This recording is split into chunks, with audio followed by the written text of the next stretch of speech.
Okay, this section is about lines, the planes in space. We're going to use vectors to describe lines and planes. They are more complicated as you increases the dimension. You need another degree of freedom. So we have x, y, and z for the points and vectors and everything. Okay, so we just discussed the equation of a line in the space. We need a point on the line. We call it P with the coordinates x1, y1, b, z1. And we need a direction vector v, which is parallel to the line in question. And the direct vector v has components a, b, and c. And then what we do is we choose a point q on the line, and then we draw a vector from p to q. And then we use the relation that PQ is parallel to V, so PQ can be written as T times vector V, where T is a scalar. So this is the parametric equation that can be broken into three component equations. And then we just, write those components equations. We got the parametric equation for the line. Okay, so it's x equal to x1 plus at, y equal to y1 plus bt, and z equal to z1 plus ct. It's just like the parametric equations we have before. The only difference now we have the third component z in addition to x and y. They are all functions of parameter t. And this can be written as another form. We call it the symmetric equation for the line. Namely, we can rewrite it as x minus x1 over a equal to y minus y1 over b equals z minus z1 over c. Okay, so this is basically two forms of equations of a line in three-dimensional space. Let's just do a simple example. So given one point P with the coordinates -3, 0, 2 on the line, and the vector V parallel to the line where V is 6j plus 3k, we need to find the equation for the line. You can write this equation in parametric form, for example. So again, you start from any point Q on the line with coordinates or components x, y, and z. And then we draw a vector from P to Q, and we can write the PQ equals parameter T times V. T is a scalar that takes all the real numbers from -infinity to +infinity, including 0.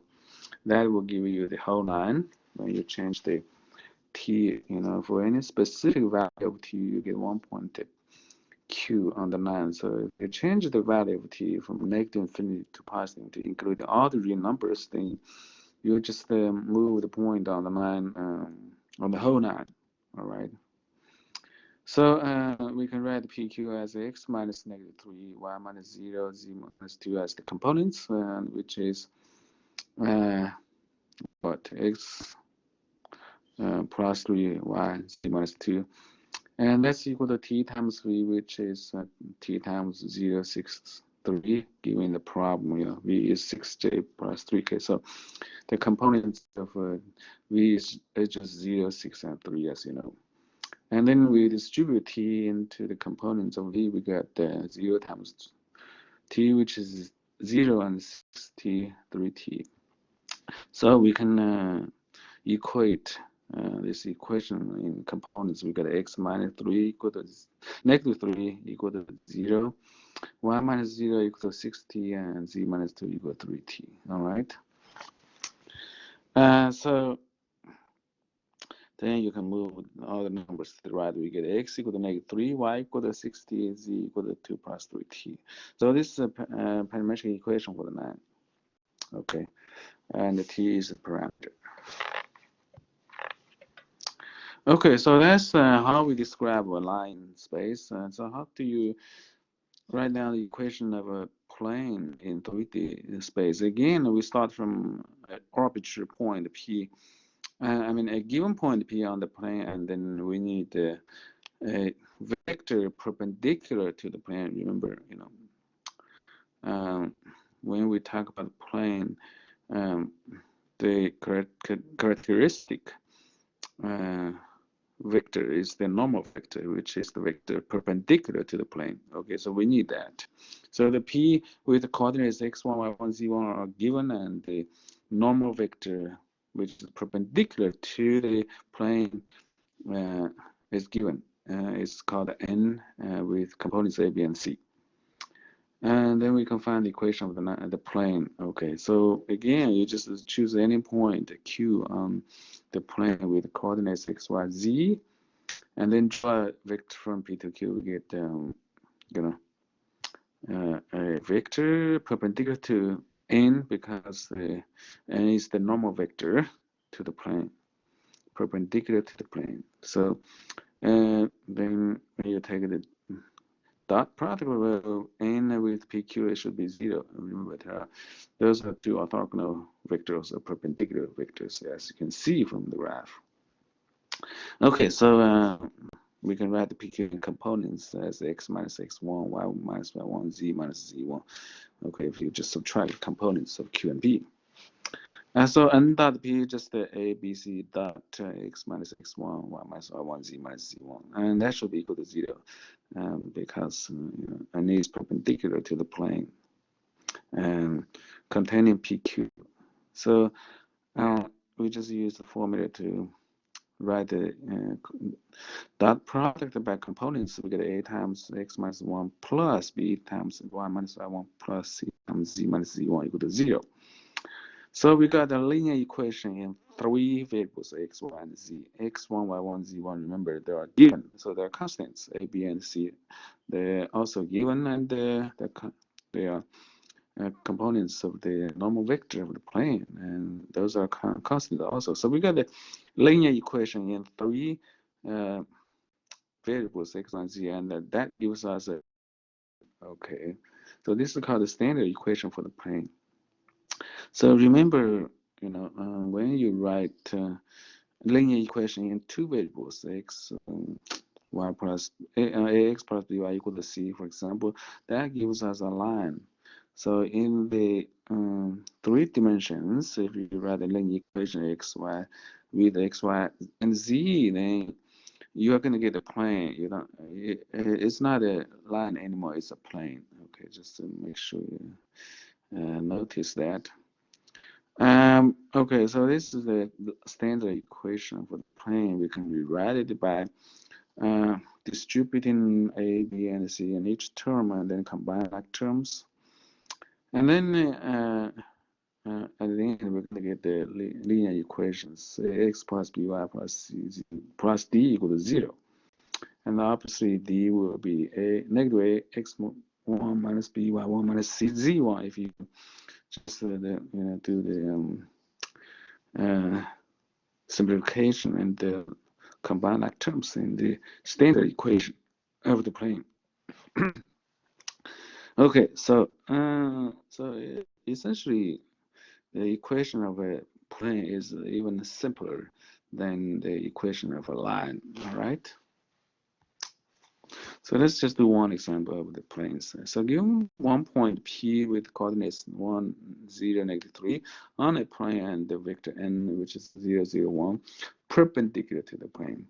When you find the equation for the plane, just use the formula. Let Q be any point on the plane, then we draw a vector PQ, and Q will be perpendicular to n because n is perpendicular to the plane and the PQ is on the plane. So that n dot PQ will be equal to 0. So we can write PQ as x minus 1, y minus 0, z minus negative 3 using the components or the coordinates. And then n dot PQ is just the dot product of those two vectors. Is and take the sum of the components and add them up, and that should be equal to 0 because they're perpendicular, those two vectors. So we get 0 times x minus 1 plus 0 times y minus 0 plus 1 times 0 z minus negative 3. So at the end, the the first two terms vanish, and we only have the third term left on the left, which is z plus 3 times 1, or just z plus 3, and that's equal to 0 on the right. So z plus 3 equal to 0 actually gives a plane, okay, in 3D space, and that plane is actually parallel to the xy plane, okay, if you draw it, or perpendicular to the z-axis, okay. All right, so this, and we know if you think of the vector and normal vector, 0, 0, 1 is perpendicular to the plane, 0, 0, 1 is in the z direction. Okay, so the plane is perpendicular to the z-axis, so that will be parallel to the xy plane, isn't it? All right. So now let's just use those tools to do some applications using the dot product and the cross product vectors. We know how now we can use vectors to describe lines and the planes in 3D. Then we can use the vectors as a tool to study relations between the planes and the lines. So the first thing we're going to do is to find the angle between two planes. It turns out it's not a hard job, although it looks, not easy. So when we talk about two planes, we need to know the normal vectors n1 and 2. Given those two normal vectors, then we know the orientations of those two planes, right? Because there are vectors perpendicular or orthogonal to the planes. Okay, so n1 and n2 are two vectors perpendicular to two planes, and they are given.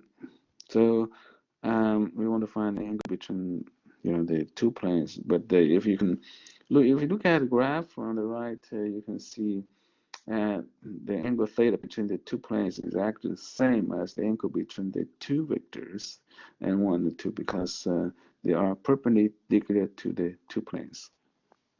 So we can easily use the dot product to find the angle between the two vectors, because now the problem becomes to find the angle between two vectors, and we use dot product. So the dot product of n1 and n2 is just equal to the normal length of n1 and the n2 times cosine theta, where theta is the angle between the two vectors. So cosine theta will be n1 dot n2 over length n1 and length n2, and we discussed this formula before. So just to review it. So you can use different angles, but then here we just choose the acute angle between the two planes at as the angle between them. Okay, you can use the other obtuse angle, but it's more convenient to use the acute angle between the two planes. Okay, so that there will always be less than 90 degrees. All right, in that case, then you just take the absolute value of n1 dot n2 to find the cosine theta over length n1 and length n2.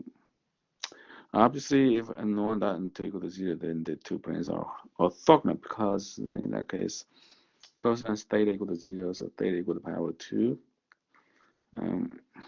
So the two vectors are orthogonal or perpendicular.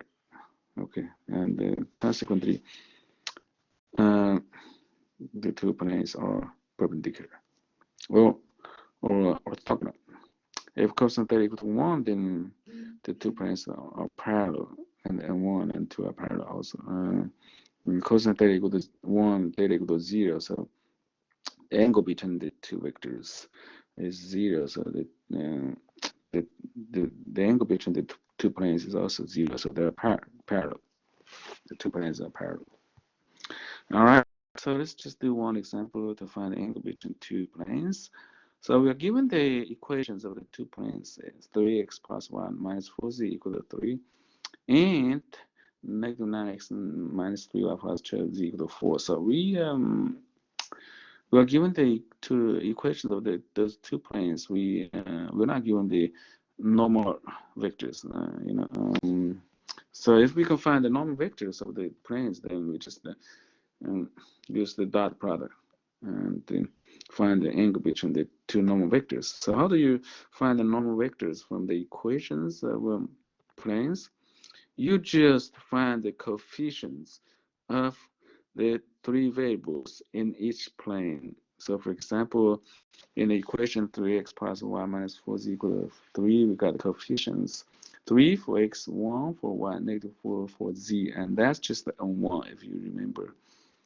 The equation of a plane, those coefficients of the variables essentially are from the components of the normal vector of the plane.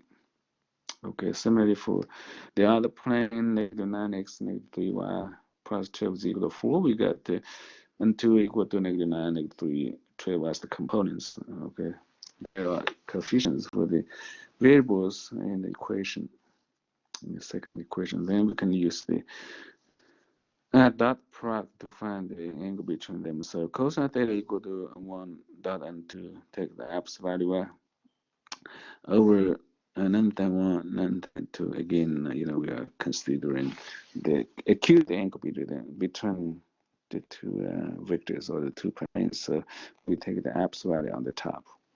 So again, you just take the dot product on the top. So that's you can use the component form, and in the denominator just find the length of two vectors, and we know how to do that.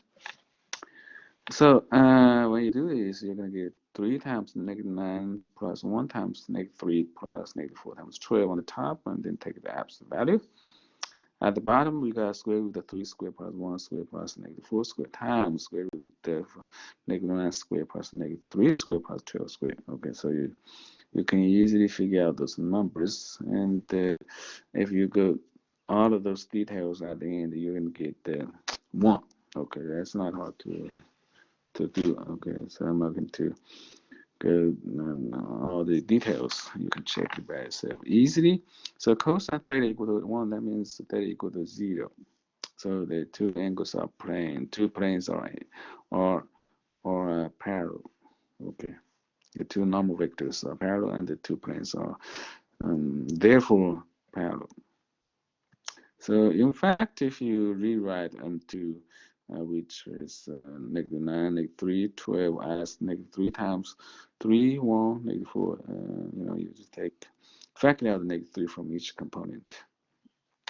And then 3, 1, negative 4 is just n1, so that's just negative 3 times n1. So that means n1 is equal to negative 3, and 2 is negative 3 times n1. So these two vectors on 1 and 2 are parallel or anti-parallel. So they are parallel, okay, or anti-parallel if you want, but then the two planes must be parallel, okay? All right, so let's just talk about some more interesting questions.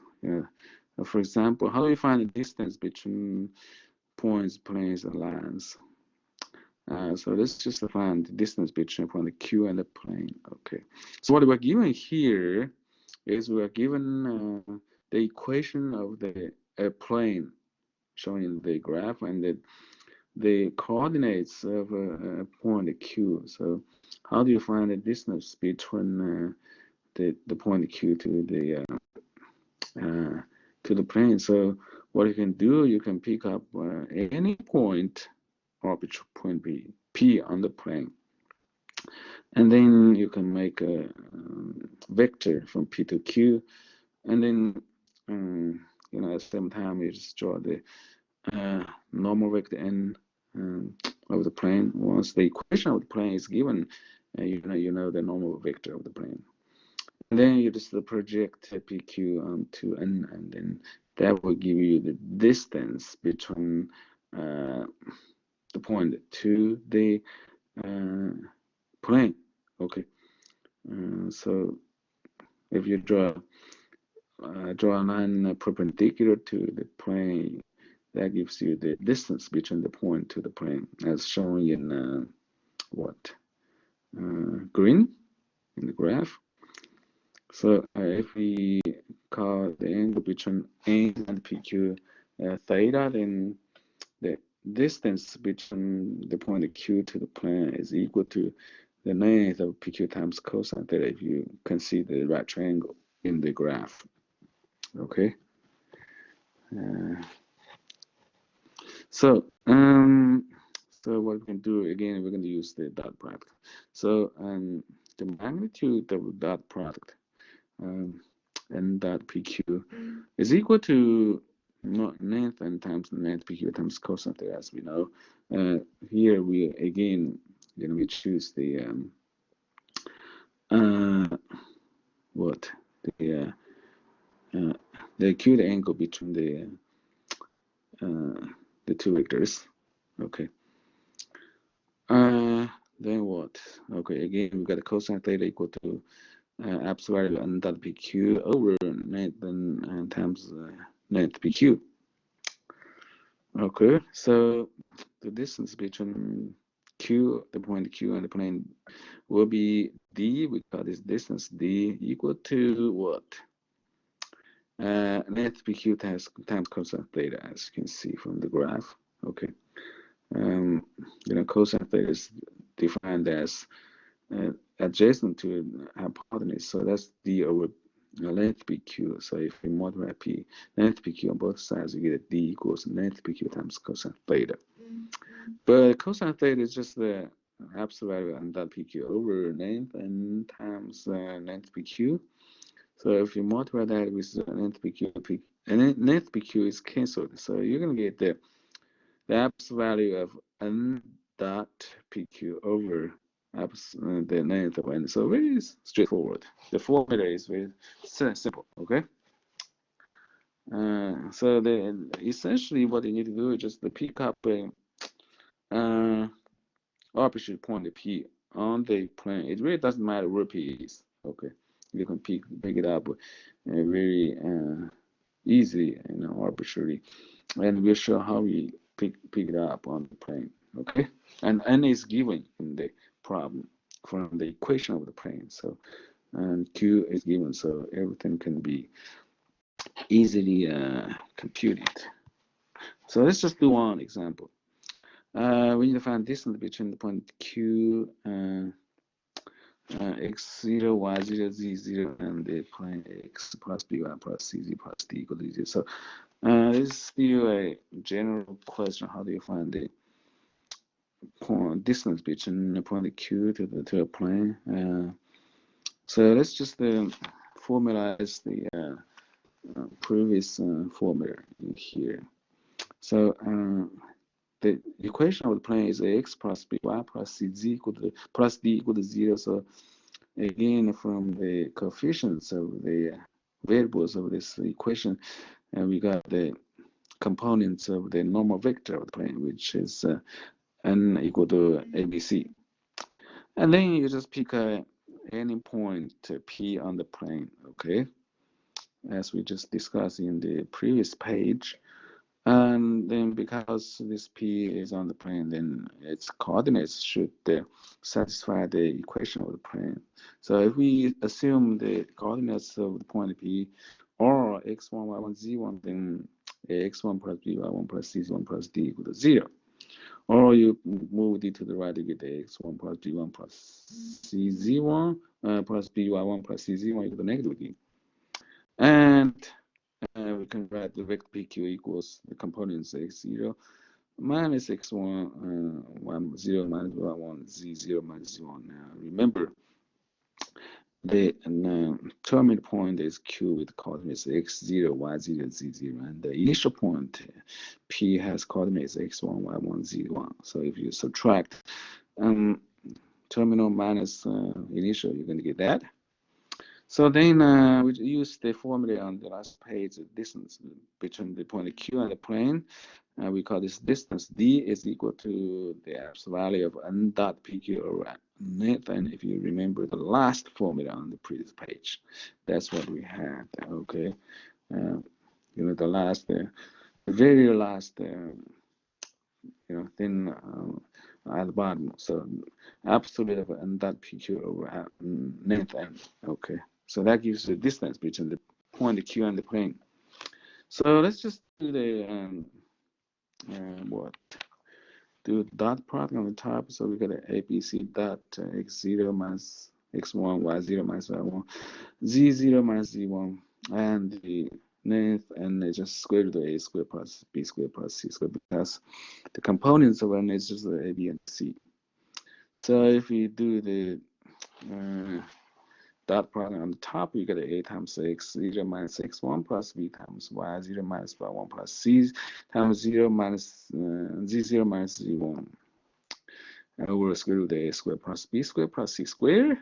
Okay, so if you distribute a, b, and c in each term on the top, and then group those terms so that all the positive terms go together and all the negative terms go together, we're going to get x0 plus by0 plus cz0 minus x1 plus by1 plus cz1 in together. But x1 plus by1 plus cz1 is negative d if you look at the third line we previously did. Okay, so we just replace x1 b plus b1 plus c1 by negative d. We got x0 plus by0 plus c0 minus negative d over square root of a squared plus b squared plus c squared.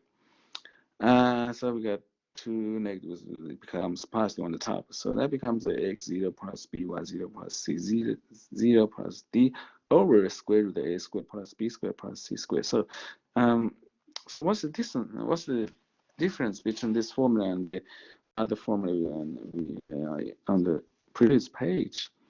Now this formula gives a explicit expression of how to find the distance between the point q with coordinates x0, y0, z0 to the plane x plus by plus cz plus d equal to 0. So you really don't need to choose the point p if you just use this formula at the end. You just plug in the numbers and they get the answer between the point to the plane. Okay. So that's the difference. So we have two different ways to find the distance between the point to a plane. We can either use the formula here, or we can choose a point P and find the dot product, and then between n and PQ, and divide by that net n. All right. So let's just do one example using both methods. So we need to find distance between the point Q with coordinates 3 to 1 and the plane x minus y plus 2 is equal to 4. Again, from the coefficients of the equation of the plane, you get the normal vector n of the plane, which is 1, negative 1, 2. Okay, so let's just use the method of picking a point P on the plane. So how do you pick up P? You can pick up any point. For example, if you let x equal to 4, and then you can you let y equal to 0, and then you can easily solve for z and to get 0. Okay. Or if you just plug in 4, 0, 0 for x, y, and z in the equation x minus y plus 2z equal to 4, you get this point that satisfy the equation of the plane. Okay, so there are plenty of points you can choose. You have a lot of freedom to choose point. You can choose another point as long as it satisfies the equation of the plane. Okay, we just choose the easy point with both y and z components 0 for P. So then PQ is just 3 minus 4, 2 minus 0, 1 minus 0, which is negative 1, 2, 1. Okay, and then you just find the distance between Q and the plane, which is D equal to the absolute value of n dot PQ over absolute value of length of n. So I just take the dot product, and which is 1, negative 1, 2 given in the problem. I will read from the equation of the plane. And then PQ we already got it, which is negative 1, 2, 1. And the ninth one is square root of 1 squared plus negative 1 squared plus 2 squared. Okay. So again, then take the dot product on the top. We get 1 times negative 1 plus negative 1 times 2 plus 2 times 1. And then at the bottom, we got square root of 1 plus 4. And if you do the simple math on the top, we got a negative 1, take the absolute value. And at the bottom, we got square root of 6. So at the end, it becomes 1 over square root of 6. That's the distance between the point Q to the plane in the problem, okay? So that's one method by choosing an arbitrary point P on the plane. But we can also use the formula D equals absolute value of x0 plus by0 plus cz0 plus d over square root of a squared plus b squared plus c squared from the previous page. If you remember that, the very last formula we got, okay? So we got everything, but we need to rewrite the equation of the plane in the standard form as x minus y plus 2z minus 4. You move 4 to the left and it becomes negative because here we're going to use a, b, c, and d, which are from the equation of the plane in the standard form. So we need to move all the terms to the left, and the a, b, c, d, and are those constants in the equation, okay? So so a equal to 1, b equal to negative 1, c equal to 2, and d equal to negative 4, okay? So this is plugging those numbers into the formula, and then x0, y0, z0 is just 3, 2, and 1. So we got 1 and times 3, which is a times x0. And then b, which is negative 1, y0 is 2, plus c, which is 2 times z0, which is 1, and the d plus d, which is negative 4, okay, from the standard equation of the plane. And then at the bottom is the square root of a squared plus b squared plus c squared, which is 1 squared plus negative 1 squared plus 2 squared. Again, that's from the coefficients of the equation of the plane for x, y, and z. Okay. So again, just do the simple math. You get on the top 3 minus 2 plus 2 minus 4, and at the bottom again you get a 1 plus 1 plus 4. Take a root. So at the end, if you do it, you're going to get a 1 over square root of 6, which is the same answer we obtained from the first method. So that should be the case. We use different method. We should get some answer. We should get the same answer. So that's the distance between a point and the plane. So let's talk about the distance between a point and a line. All right. So suppose we got a point Q given, the coordinates are given, and we are given the equation of the line. So again, we choose the arbitrary point P on the line as shown in the graph, and then draw a vector from P to Q, and then we just project PQ onto the line. So that will give, the distance between the point Q to the line will be d equals length PQ times sine theta. Okay, and if we choose P, and then we can get PQ easily. Q is given. You can choose P, so you get the length of PQ easily. But then how do you find the sine theta? Well, remember when you take the cross product of two vectors, it involves the sine theta, where theta is between the angle between the two vectors. In other words, the magnitude of PQ cross U in here, where U is a direction vector for the line, shown in red in the graph. That's that cross product, the magnitude of that cross product is length of PQ times length of U times sine theta. Okay, if you remember the formula for cross product, that's what we learned before. So if you divide the uh, PQ and the U, the length, and then you get sine theta, and then you multiply by PQ, you get the distance between Q and the line, which is D. And at the end, what you're going to get is just the absolute value of PQ cross U over the length of U. So this time, you know, you just use the cross product. So just like before we did, the distance between the point to the plane, you use the dot product. Is the absolute value of n dot PQ over length. And so in here, if you're talking about what? Oh wait, why it becomes so large?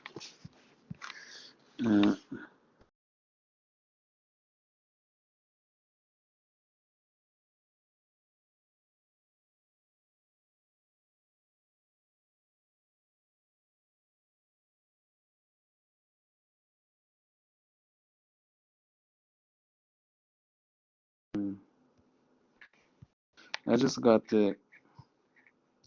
disconnected. Okay, so at the end, the formula for the distance between the point Q to a line is equal to the absolute value of PQ cross U over length of U. So PQ, we can easily choose P on the line, and Q is given, so PQ we can easily calculate. But how to get U? That's also from the coefficients of the equation of the line. If you still remember that, it's called the direction vector, right? So let's just do one example to find distance between point Q, which is 182.4, and the line x equal to 2t, y equal to t minus 3, z equal to 2t plus 2. Okay. Okay. So first, we need to choose the direction vector of the line, and we call this the direction vector u. That is just the coefficients of the parameter t in each component x, y, and z, or each equation x, y, and z. So we got the x equal to 2, so the coefficient is 2, and the y equal to t minus 3, the coefficient of t is 1, z equal to 2t plus 2, and the coefficient is 2. So this 2, 1, 2, and the coefficients of t in each parametric equation gives you the components of the direction vector of u. And then you have to choose one point P on the line. That can be chosen in different ways. If you just assign t any value, you're going to get any point. So if you let t equal to 0, then we're going to get x equal to 2 times 0, which is 0, y equal to 0 minus 3, which is negative 3, and z equal to 2 times 0 plus 2, which is 2. So we get the point P 0, negative 3, 2 on the line. But I can choose any other point on the line by letting t equal to other values. So we got P and Q. So the vector PQ is just 0 minus 1, negative 2 minus negative 3. Okay, 1 minus 0, I'm sorry. Negative 2 minus negative 3, and 4 minus 2. So that gives you 1, 1, 2. All right. So PQ cross U use the determinant of the matrix IJK and the components of PQ and the components of U. And then you just use the definition of determinant, we did before to find out the cross product. And at the end, we're going to get 2j minus k. Okay, so you can go to the details and check it by yourself at home. And then the distance between the point Q to the line, which we call t, is equal to the absolute value of PQ cross U over the length of U. So again, everything is given. So PQ cross U is 2j minus k. So the absolute value or the length, okay, and here we call it the length. It's just the 2 square plus negative 1 square.